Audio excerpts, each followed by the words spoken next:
In this lecture, we're going to be talking about finding your niche. So you may be asking yourself, what is a niche?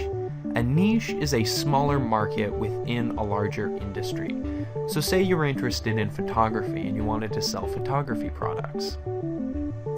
Now you could be very general and sell all sorts of photography equipment, or you could narrow down your niche and sell photography lenses.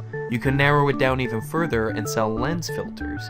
You could then become the premier lens filter e-commerce store, and you could market yourself as such.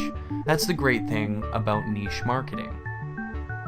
So, how do you choose and succeed in a niche? Now for this, there is no exact science, and many people will tell you many different things. But I've written down these 4 points that I believe that you should follow. First is research. Research is so powerful when starting an online business. Google is your friend. Use Google to find as much about your competition, other people in that similar category, as well as to find different categories in general.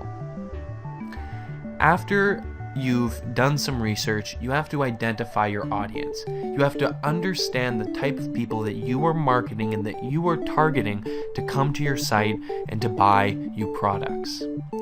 Next, you have to specialize in that niche. You have to become an absolute expert in that product that you're selling. You may not know a bunch about it before you start it, but as you create it, you need to become an expert.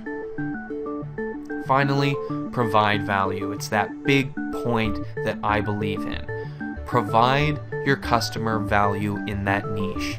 If they're coming to you with a specific problem, you have to be able to solve that problem.